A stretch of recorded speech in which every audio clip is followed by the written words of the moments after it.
I'm late today, and it's because we were unloading materials downstairs for the youth room project that we're doing, and had to solve a problem for them.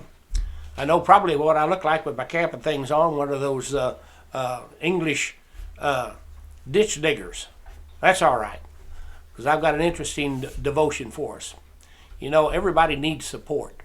If we don't have support, we can't get anything done. R.A. Clark writes about that in Life is Not a Snapshot. He's entitled it Active Supporters.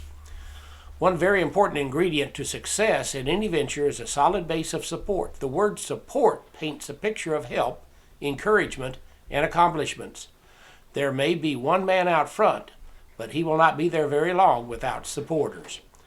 Often we take the time to fully consider just how much we don't take time to fully consider just how much support we have or have had to get the place we find ourselves in today. We need to stop along the way and take an inventory of all the supporters who have helped us. As I contemplated this, a scene from over 40 years ago came rushing to the forefront of my memory. I was in high school and a member of the basketball team. I was a starter for the junior varsity team, but I just didn't have what it took to be a starter for the varsity team. I played hard and was always excited when the coach would put me into the game. It was from those days that I remember my greatest supporters. My parents attended nearly every game. It did not matter if I was a starter or not. They were there anyway, and they were not merely in the stands to make an appearance. They were active supporters. My daddy showed his support by bringing the cowbell with him to every game. I could still hear that bell clanging every time I was called up from the bench. As Israel was making their way from Egypt back to the Promised Land, they fought many battles. One such battle occurred with the Amalekites. The battle went back and forth, as you read there in Exodus 17. And Exodus 17, 11 through 12 says this, "And so it was when Moses held up his hands that Israel prevailed. And when he let down his hands, the Amalekite prevailed.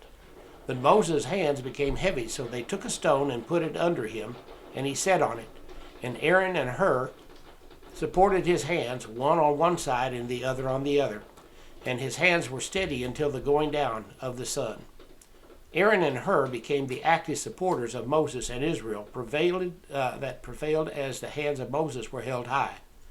Thank God for Aaron, the Hurs, and mamas and daddies in our lives.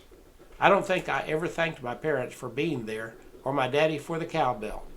They were both gone now, but somehow I believe it's still right to say thank you for the support. I couldn't have gotten there without you. Support is necessary. Support of the church, support of our friends, support of our family. Without it, we can't do very much. Remember that today as you look around and think about those that support you. God bless you. Have a great day. See you tomorrow.